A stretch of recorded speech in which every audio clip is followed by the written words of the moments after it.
Hi, xin chào mừng các bạn đã trở lại với kênh của mình. Hôm nay mình lại mời các bạn cùng vào bếp với mình nha. Và hôm nay chúng ta sẽ cùng làm món hủ tiếu.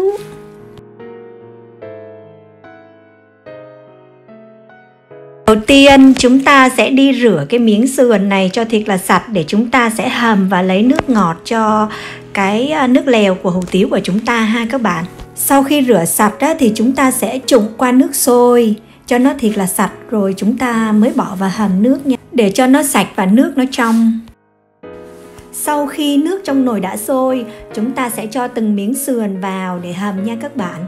Các bạn có thể dùng sườn ống hoặc là các loại xương khác, xương gà cũng được, nhưng mình thì mình thích dùng sườn dây như thế này để chúng ta hầm nước nó trong. Nó cũng khá là ngọt nước đó các bạn, và chúng ta có thể dùng để ăn chung với hủ tiếu luôn. Rồi sau đó chúng ta sẽ cho tôm khô vào nha các bạn. Riêng hủ tiếu thì cái nước dùng của nó chúng ta phải có tôm khô. Tôm khô chúng ta nướng lên, sau đó chúng ta sẽ bỏ vào cái nồi nước súp. Tiếp theo là hành tây, cà rốt và củ cải trắng. Nó sẽ giúp cho nước dùng của chúng ta ngọt hơn. Và bây giờ chúng ta sẽ thêm 1 muỗng canh muối vào trong nước dùng để cho nước dùng của chúng ta khi được hầm nó sẽ đậm đà hơn nhé. Sau khi nước dùng sôi, chúng ta sẽ dùng muỗng canh và chúng ta sẽ hớt cái phần nước bọt ở trên cái nước súp để cho cái nước súp của chúng ta nó trong hơn nhé các bạn. Sau khi vớt nước bọt xong, chúng ta sẽ để nhỏ lửa và hầm trong vòng 45 phút nha các bạn. Rồi bây giờ trong khi chờ nước súp hầm thì chúng ta sẽ đi luộc huyết. Luộc huyết thì chúng ta sẽ luộc với lửa rất là nhỏ thôi nha các bạn ơi, để nó không có bị lỗ ở trên cái huyết đó. Và chúng ta sẽ luộc huyết từ khi nước lạnh, không có luộc với nước sôi nhé các bạn. Các bạn nhớ nha, lửa nhỏ nhất. Và bây giờ chúng ta sẽ đi trụng hủ tiếu với nước sôi. Thường là chúng ta sẽ trụng theo cái hướng dẫn ở trên bao bì đó. Như cái loại hủ tiếu này thì mình sẽ trụng nước sôi trong vòng 20 tới 30 giây. Nồi nước súp của chúng ta bây giờ đã hầm được 30 phút rồi. Bây giờ chúng ta sẽ lấy hành tây ra. Và sau đó chúng ta sẽ cho tôm bóc vỏ vào nhé các bạn. Nhiều người thì thích xào tôm, sau đó sẽ cho vào cái tô hủ tiếu sau. Nhưng mình thì mình thích cho tôm vào thẳng nước súp luôn. Vừa làm chín tôm và vừa có thể ngọt nước, và nó có cái vị đậm đà của tôm thì nó mới là món hủ tiếu các bạn. Sau khi 7 tới 10 phút tôm chín thì các bạn sẽ vớt tôm ra, đừng để tôm trong nước súp lâu quá nhé, để tôm không có bị bở và không có bị mất ngọt. Nước sôi mờ cả ống kiếng luôn. Và bây giờ mình sẽ nêm vào nồi nước súp 1 muỗng canh nước mắm, 1 muỗng canh hạt nêm và 1 muỗng canh đường. Các bạn nêm cho vừa với khẩu vị của gia đình mình ha. Các bạn nêm và thấy vừa miệng là được.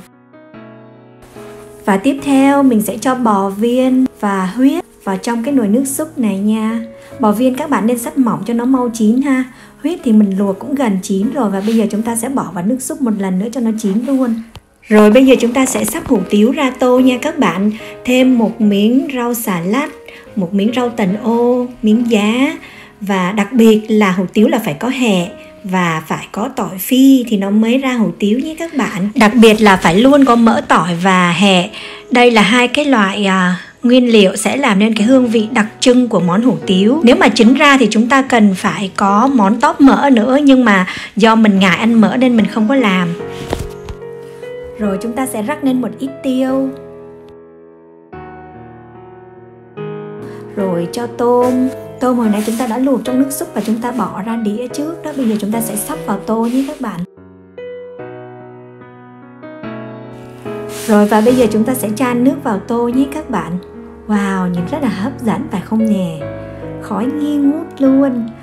Mình rất là thích những cái món ăn của Việt Nam, bởi vì những món ăn Việt Nam của chúng ta có đầy đủ các chất luôn. Các bạn xem nè, đầy đủ 4 nhóm chất luôn ha. Rồi nhóm bột nè, rồi có thịt, có rau, có đầy đủ hết. Colorful đấy chứ, nhìn rất là đẹp mắt. Kể cả những người phương Tây bây giờ họ cũng rất là thích ăn những món ăn của Việt Nam chúng ta nha các bạn. Bởi vì không chỉ là tươi ngon nè, nóng sốt mà còn bổ dưỡng và rất là hấp dẫn nữa nè. Và bây giờ tô hủ tiếu nước của chúng ta đã hoàn thành rồi. Một số bạn thì thích ăn hủ tiếu khô. Giống như nhà mình ông xã mình thích ăn hủ tiếu nước, nhưng mình thì mình thích ăn hủ tiếu khô. Nên nay mình sẽ hướng dẫn cho các bạn cách làm hủ tiếu khô đơn giản nhất nhé.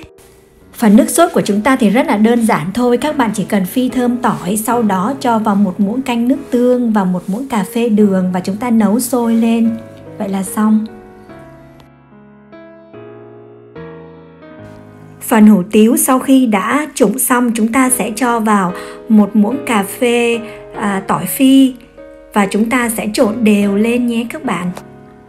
Mình ăn kiêng nên mình chỉ ăn có chút xíu hủ tiếu vậy thôi à. Bạn nào ăn nhiều thì chúng ta cho nhiều nha.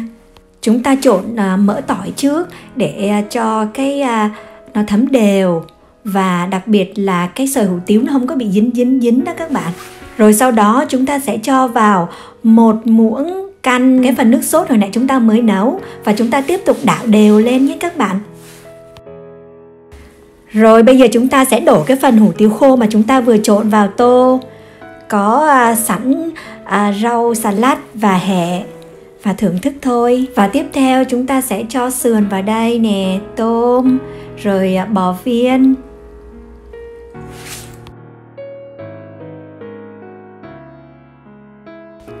Và đây là tô nước súp để chúng ta sẽ ăn với hủ tiếu khô này các bạn. Chúng ta sẽ cho thêm vào một ít tiêu cho thơm ngon nhé. Wow, vậy là bây giờ chúng ta đã xong rồi, món hủ tiếu khô rất là hấp dẫn.